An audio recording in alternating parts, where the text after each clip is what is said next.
See this black stuff on the tip of this dart? This is curare. It's a neurotoxin so powerful that it'll paralyze a monkey 100 feet up in the canopy in a matter of minutes. It stops their lungs, it stops their heart, it's lights out. This is the exact same weapon used by the hostile, uncontacted tribes just miles away. But it gets even crazier. Tonight, I'm gonna eat the meat that this poison killed, and I'll be perfectly fine. Which raises the question, how is that scientifically possible? And why are the neighboring tribes so afraid of the outside world that they'd kill to stay hidden? I have so many questions. Welcome to the Waorani. Welcome to the Amazon. Oh.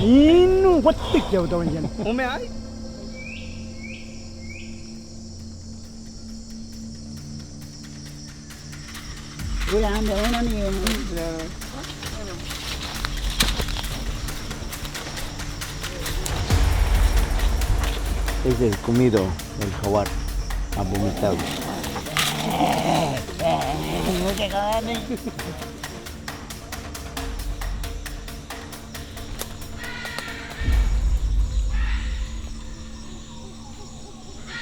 We are deep in the Ecuadorian jungle, living alongside the Waorani tribe. For the next couple weeks, my good friend Tom, our guide Pente, and myself are embarking on a traditional expedition to hunt their absolute favorite food, primate.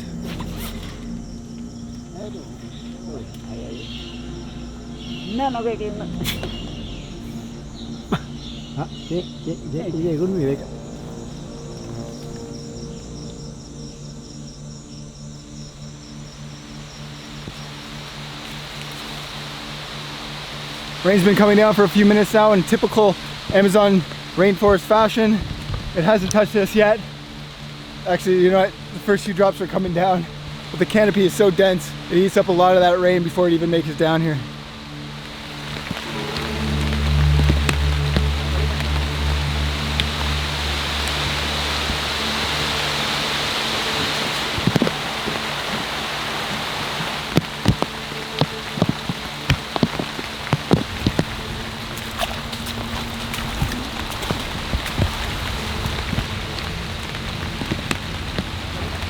Good up, you got that. Now, why am I gonna eat?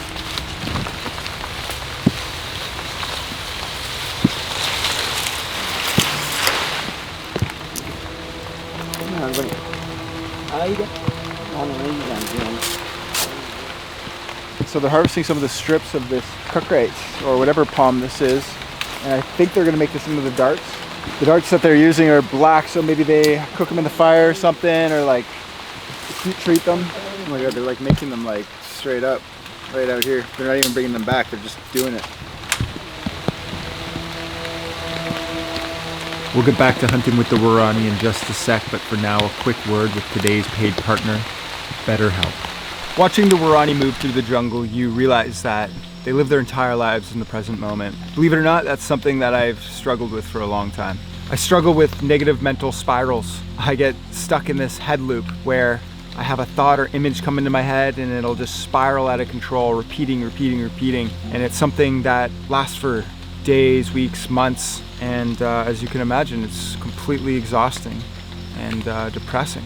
But one of the things I learned from my time in recovery is that you can't just white knuckle it all by yourself. And that sometimes getting an outside perspective from a professional is the best way to go. So I thought maybe I should try therapy. And I figured the best way to do that was with BetterHelp. If you're dealing with negative thought patterns that just won't quit, a therapist can help you see them from angles you can't access alone. BetterHelp, the paid partner of today's video, makes starting that process easier. Fill out their questionnaire and match with credentialed therapists as soon as possible. If the fit with your therapist isn't right, you can swap out at any time, absolutely free. With over 7,000 reviews and a 4.3 star rating on Trustpilot, you know that BetterHelp is a platform you can trust. Use the link down in the description or go to betterhelp.com/budnick and get 10% off your first month of therapy. If you're looking to support the channel, the best way to do that is through our sponsors. Thank you guys for watching. Now back to the Waorani. If I was a kid and I could imagine the coolest life that I could ever live, it'd probably be this one. I am so grateful to be out here. This is so much fun. Chasing these guys around the jungle, hunting, and just filming them with my camera. Just living the life, man. This is great.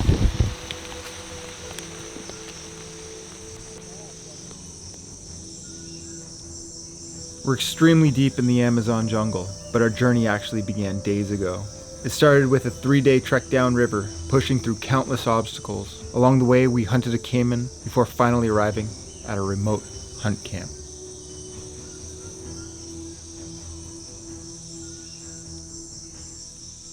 This is our setup. We're in one of the, I would call it almost like a longhouse type hut. We both have our Hennessy hammocks. Not sure where the Waorani are going to sleep. I think there's 3 or 4 of them out here on this hunt camp with us. So excited to see what we get up to.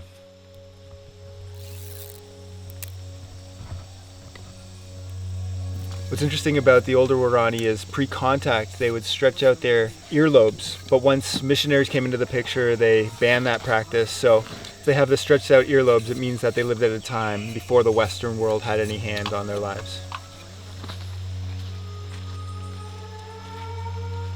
So we're currently making curare, which is a neurotoxin poison, which is used to shoot monkey. Apparently they have different types of poisons for different types of animals. This one's meant for primates. So in order to make the curare, they find the curare vine and they scratch it and smell it. And it has to smell a certain way in order for it to be ripe. They crunch it up, grind it up, put it into this leaf and use it as a coffee filter. Pour water in it, let it drip out into that black tarry substance, heat it up, put it on the end of these darts, and you got yourself a poison dart. Here's one of the darts. Doesn't have the curare on the end, but he put a little notch into it using a piranha jaw, and that allows the curare to break off inside the animal. They use this cotton-like substance, I believe it's kapok, that they keep in a gourd, part of their kit, which they wrap around the base in order to make it nice and tight fit in their blow dart gun. Really cool technology. This one doesn't have any curare on the end, but once it goes into the animal, cracks off and lights out.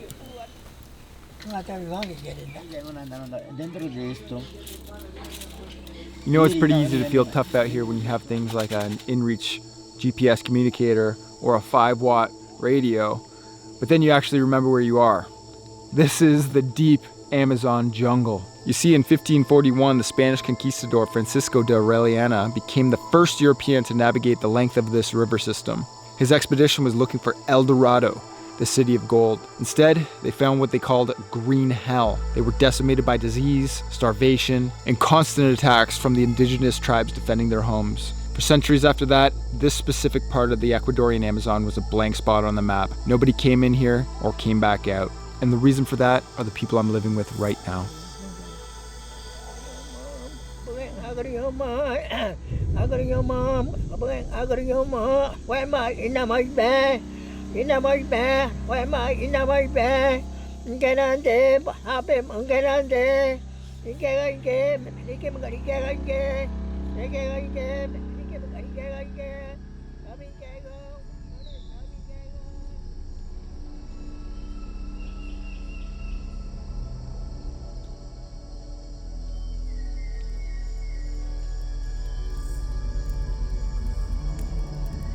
The alligator's been smoking on the fire all night, and sure enough, it's breakfast this morning. All fried up. Honestly, it tastes a little bit like chicken. It's delicious.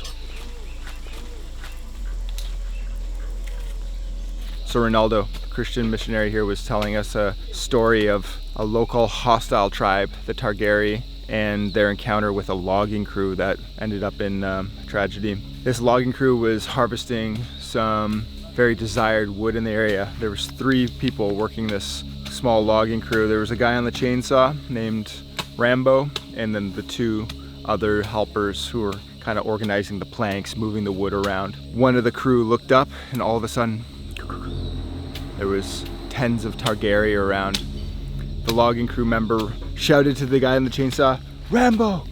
Rambo!" But Rambo was and he couldn't hear anything. Finally, he looks up. Spears, multiple spears coming from the Targari, the hostile tribe members, right at Rambo. The other 2 crew members go running for the boat. One of them gets a spear right in the leg. They look back. Rambo is already down. They make it to the boat. They make it to safety. But their buddy Rambo, he was killed by the Targaryen tribe. Later they go back to recover the body, and Rambo had over 25-30 spears peppering his body. It sounds as if the tribe's pretty close. They're about 3 days walk from here, and these encounters happen every couple of years, so let's just hope that our stay is a peaceful one, because these people are absolute masters of the woods, and if they want you dead, they'll have it their way. All right, we're just leaving our Waorani hunt camp. We're gonna go check out the main Waorani village. It's about 2-hour commute up the Sear River.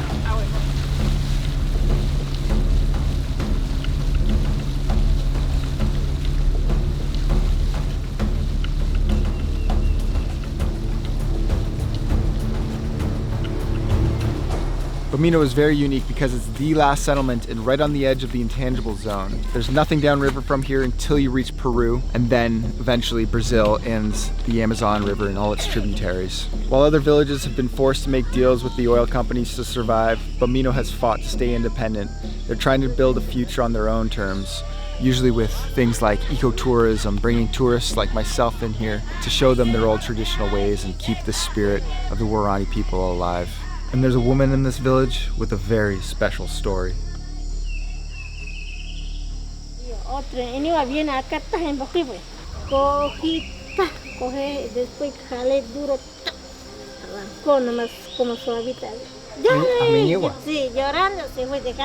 Her and her husband were attacked on the riverbanks by a Targaryen warrior. 7 spears were thrown at them. One struck her husband in the heart, killing him instantly. She dodged all but one, which struck her in the leg. She pulled it out and ran for her canoe, but the man grabbed her before she reached it. She reached up, grabbing his stretched ear loops and tearing them off his ears. The man screamed and she managed to break free, barely reaching her canoe to escape. Only later did she realize that she had another spear which pierced her in the back, puncturing her lung. She survived and escaped with one of the Targaryen's spears, but she now lives as a widow with only one functioning lung. That story of that woman defending herself against the Targaryen happened upstream from here in the direction of which we came. So while it is rare that we might encounter a hostile tribe, the chances are non-zero, which is unsettling.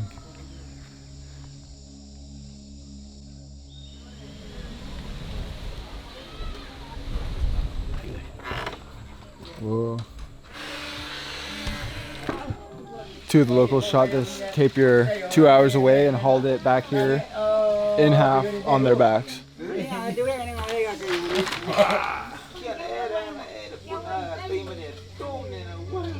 Sí, yo pienso que los Targaryen parece que no quiere estar con la gente, parece ellos quieren vivir muy libre.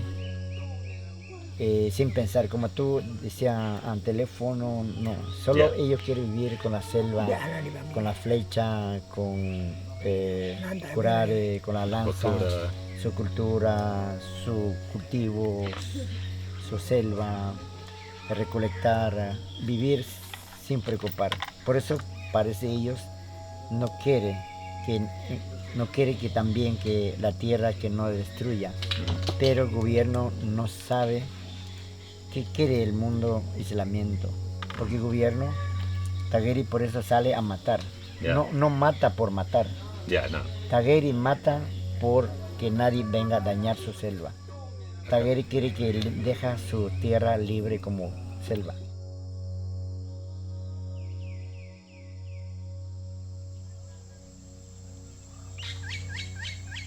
So a tapir wandered into the village today, and we're gonna go check it out. It's right there. Oh my god.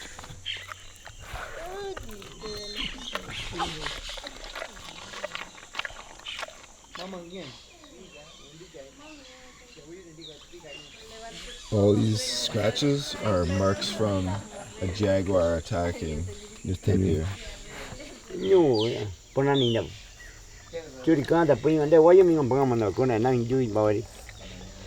I was quite confused about the story of this tapir, and apparently it was raised by some locals here when it was very little, and now it wanders off into the woods, eats, enjoys itself, and then it'll come back to town occasionally to hang out with the Waorani, eat some food, and that's why it's a little bit docile. It is a wild animal, and these things do bite, and this one bites as well, but this one bites less than a wild tapir, so stay away from wild animals. I think there's a lot of people that come down here with a specific image in their head. They're looking for that National Geographic look. Tribesmen running around in loincloths or completely naked. And when you see a pair of Crocs or a soccer jersey, part of you thinks that they've lost their culture or something has changed for the worse. And you feel a little bit disappointed. We think, oh, they're not real anymore. But this is a huge mistake. You have to remember that the Waorani are the ultimate survivalists, and the first rule of survival is adaptation. If you live in the jungle and somebody offers you a machete or a Mora knife instead of a stone tool, you absolutely take it. If somebody offers you a 15 horsepower Yamaha motor so you don't have to paddle upstream for 3 days, you take it. They aren't losing their culture by wearing t-shirts. They're just doing what humans have always done, using the best tools available to survive. The Waorani are ultimately just very pragmatic. You can put a Waorani hunter in a pair of Nikes or some rain boots, but they'll still out hunt, still out track, and still out survive anybody else on the planet.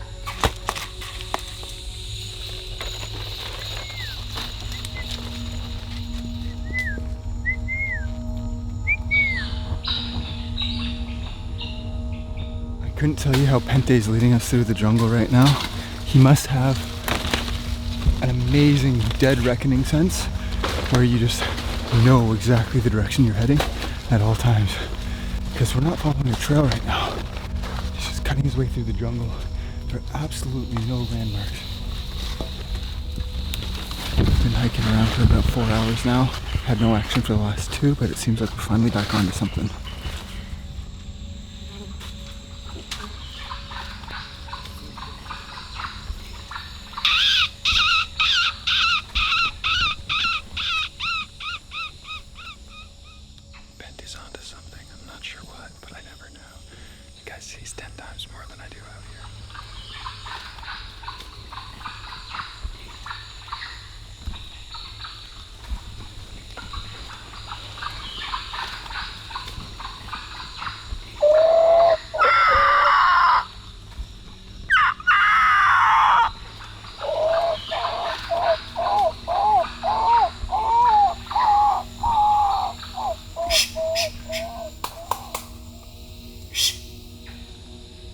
I really enjoy this style of hunting. It's quite active.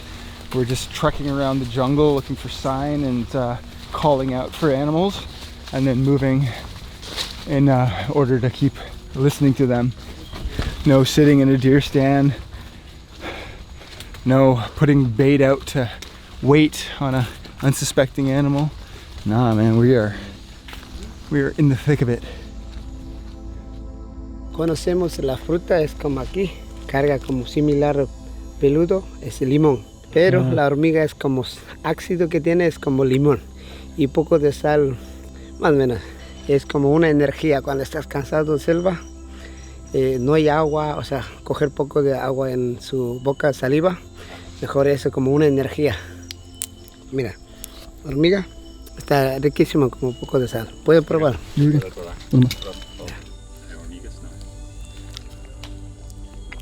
Oh yeah, just like lemony, salty ants.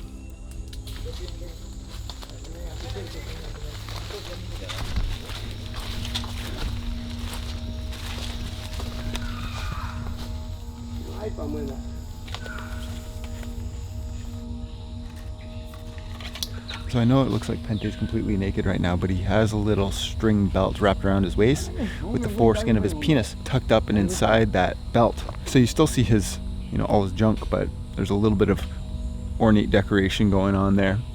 And this is the traditional way the Waorani men would dress when they go out hunting. Makes you think, was it like one day that all the Waorani hunters were out, and then one of the hunters wrapped a vine around his waist, tucked his foreskin up and into his belt, and all the other hunters were just like,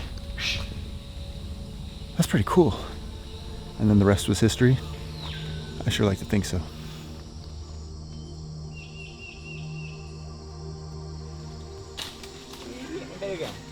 Crazy enough, Ecuador is the most biodiverse per square kilometer country on the entire planet.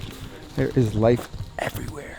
I'm betting something like this tree here with all its little moss and tiny little growths and vines and leaves and canopy probably has more biodiversity than all of the Arctic tundra.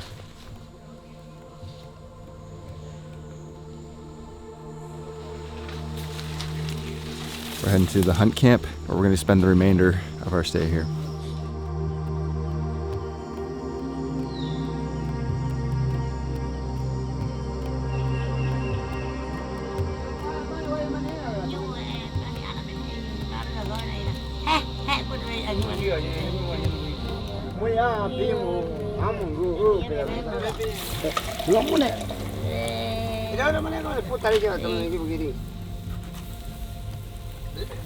It's definitely vibing here.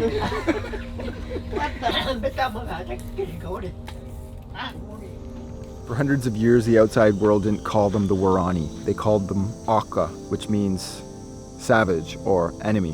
The Waorani world changed forever on Sunday morning in January 1956. 5 American missionaries landed a float plane on a river beach hoping to make first contact with the tribes that had never peacefully spoken to the outside world. That didn't go as planned. All 5 missionaries were speared to death by Waorani warriors. It was international news. Life magazine covered it. It was called Operation Aka. But the story didn't end in violence. 2 years later, the sisters of one of the pilots and the widow of another walked back into the jungle to live with the tribe that killed their family. That contact opened the door. It brought medicine and education, but it also brought the oil companies and the end of their nomadic freedom. It's a complicated legacy, one of peace, but also of loss.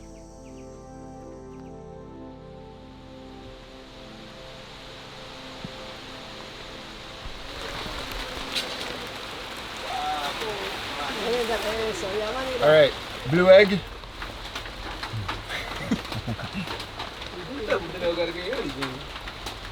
Oh my God, it's exactly like a chicken egg. It's delicious. Good.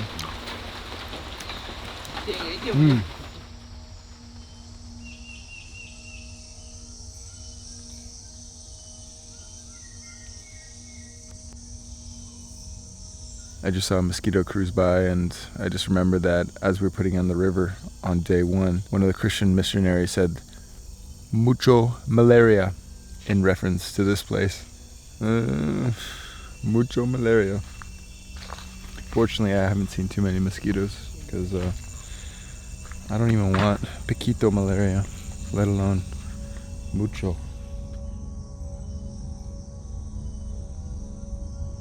If you ask a scientist where the Waorani came from, they'll talk about the Bering Strait. They'll tell you that humans migrated down from North America 20,000 years ago. They'll tell you that the Waorani are linguistically isolate, completely separated from the rest of the world thousands of years ago. They are genetic mystery, hiding in the gaps between the rivers. But if you ask a Waorani where they came from, they're not going to talk to you about maps. They'll tell you about the jaguar. El jaguar aparece de una persona cuando muere, entierran de la tierra. During the night, they believe the jaguar comes to the grave and claims the spirit of the deceased. The earth actually opens up, and what emerges is something small, like a child. The jaguar takes the young spirit and helps it grow until the two become one. Through this connection, the spirit communicates warnings or guidance about what's coming for the community. In their world, the jaguar isn't just a cat. It is a sacred bridge between the living and the ancestors. Whether they came from the stars, the mud, the jaguar, or the north, for all of recorded history, they've been the ghosts of this jungle.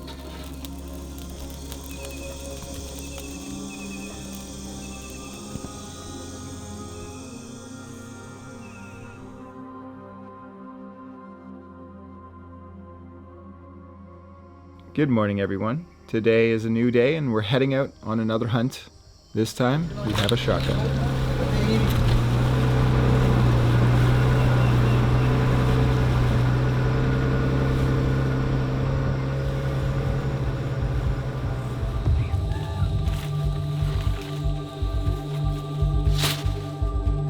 Heading back into the jungle. Not exactly sure what the plan is. I'm pretty much on a need-to-know basis, but it's always fun to follow the locals, so let's see what kind of stuff we get into.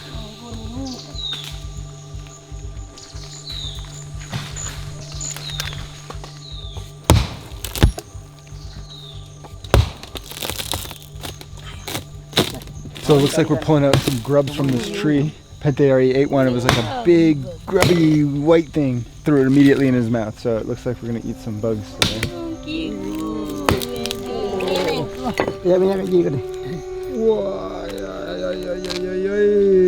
My girlfriend and her friends think I love eating bugs, so I'm not gonna let them down today. Got a whole handful of massive grubs here that seem like it's going to be a nice tasty snack. They're not bad. I think it's just like a little bit squeamish. It's like eating a... I think you get over it. You'd be alright, yeah. Yeah. Well, we're gonna get into this guy a little later. I don't know how we plan to cook it up, but it's wiggling and wurgling and looks delicious.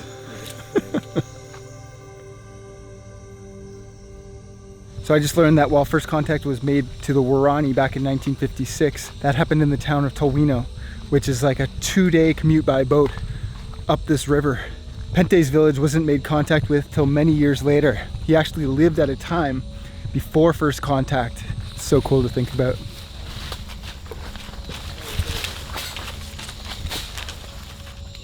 We're into something. I don't know why.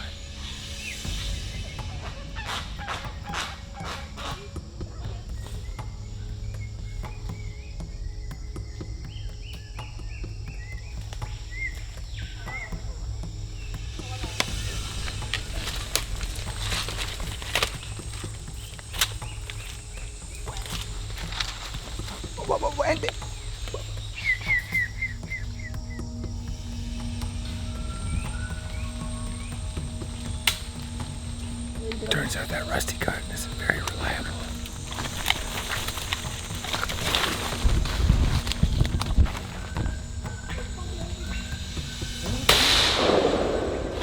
He got one. Yeah, I dropped in the water right over there. Yeah, quem vai ver que vinho.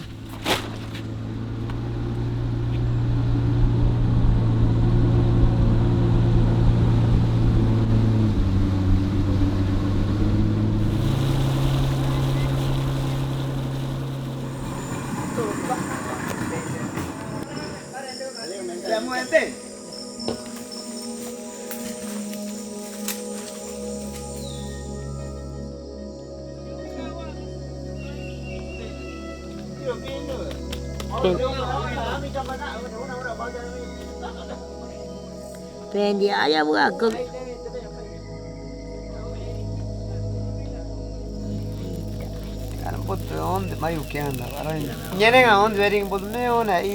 Seems like so much work to process this bird, considering you can just go to Costco and get a rotisserie chicken for like $10.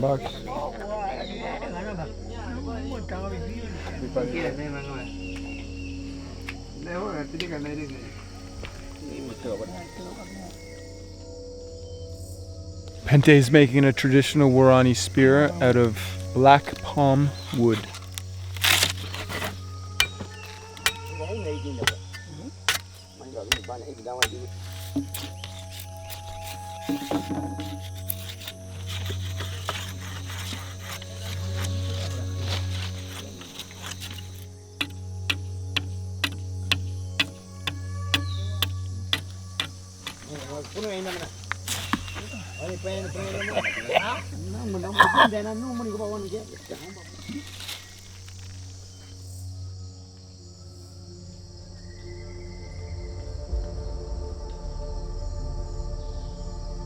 There's something you have to understand about this specific part of the forest. We aren't alone out here. Within Usani National Park, there are two related groups, the Targeri and the Tromenane. They are the uncontacted relatives of the Waorani I'm with. They have made the conscious choice to remain hidden. They cook at night to hide their smoke from planes.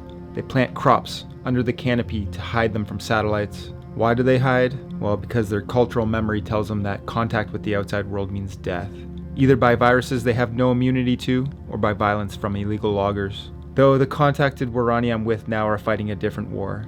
Their spears are now lawsuits against international oil companies that are trying to drill on their land. They're fighting to protect not only their own future, but the future of those invisible relatives hiding just over that next ridge.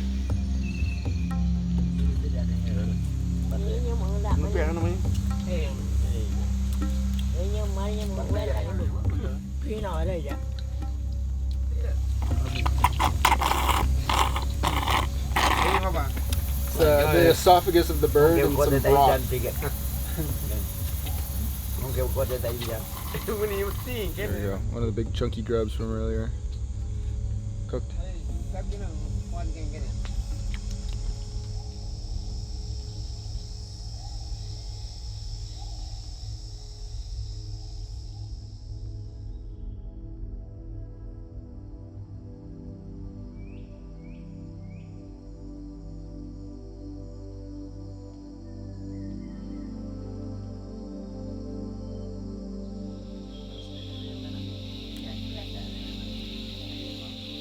So word on the street is that when a local Waorani warrior dies, their spirit wanders the forest, and it makes it so the poison from the kurari darts is ineffective. So that's why we were unable to kill anything the last couple days. But it seems like we're still ramping it up. They got 2 blow guns getting ready to go out for another hunt today. Hopefully that makes a difference, because I want to eat some monkey. You know, they're cute creatures, but I also hear they're very tasty.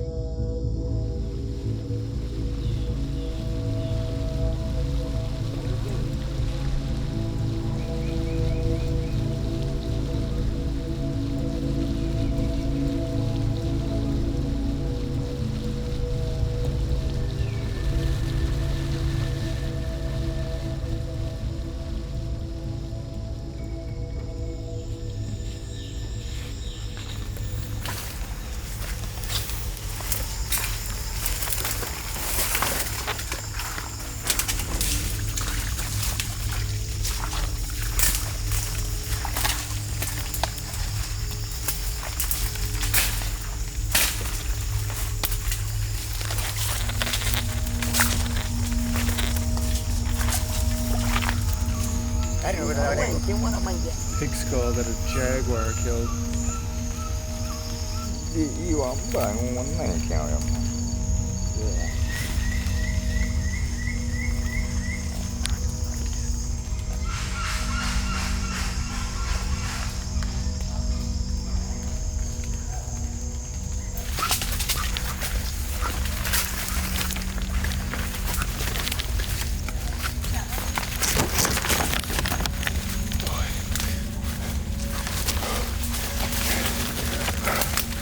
This is absolutely a place of nightmares to be lost in.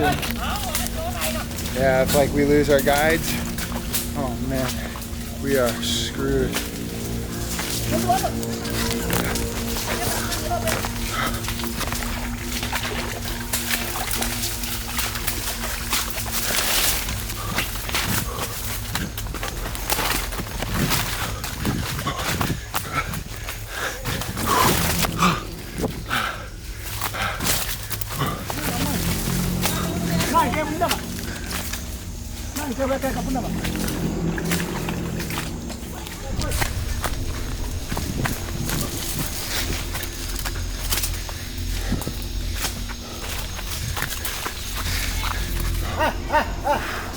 Things have really heated up.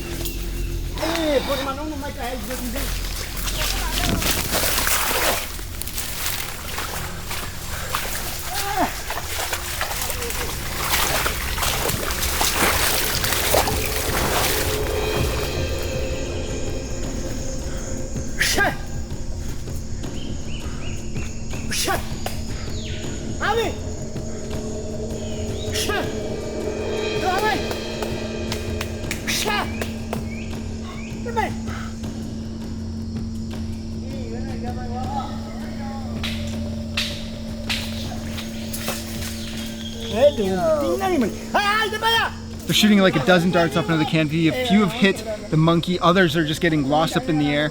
Honestly, it begs the question, where do they all go? What the heck? What?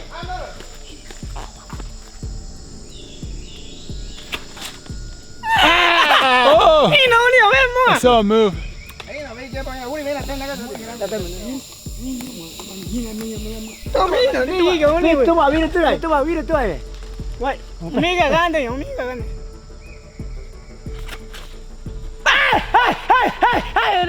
they definitely hit it. Oh. All right, the monkey's just up in this tree here. Seems to be hit, but does not seem to be falling. There you go.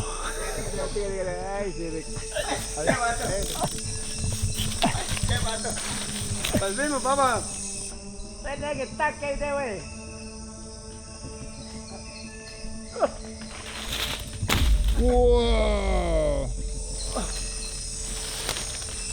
Oh my goodness. Wow, this is a pleasant surprise and also an odd one.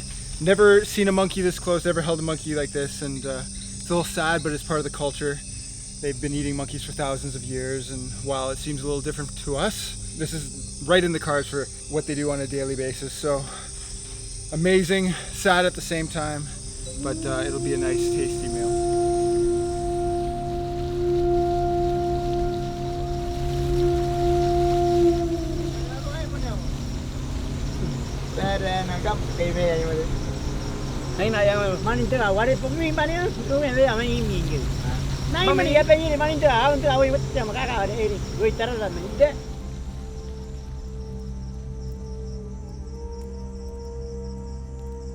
So behind me, she's singeing off all the hairs off the monkey, getting it right down to the skin and getting rid of all the fleas and any kind of parasites on the outside and just getting it ready to cook. Not something you guys want to watch though, trust me.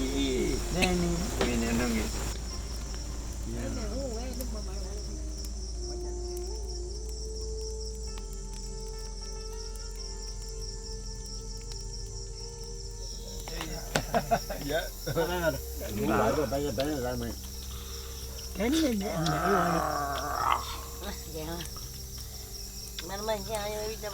This is a monkey forearm. Just give him props. Doesn't taste like anything I've ever had before.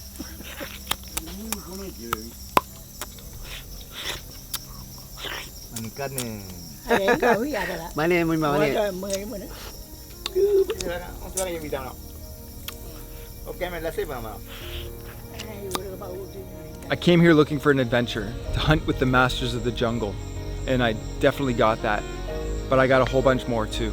I've been thinking a lot about their name. They call themselves the Waorani. In their language, it translates to the true humans. For centuries, they called everybody else on the outside the Kaode, which translates to the strange ones. After spending time out here and realizing just how disconnected I am from the natural world and just how woven they are into the fabric of this forest, you realize their name isn't arrogance, it's the truth. They are the true humans, and we are the strange ones.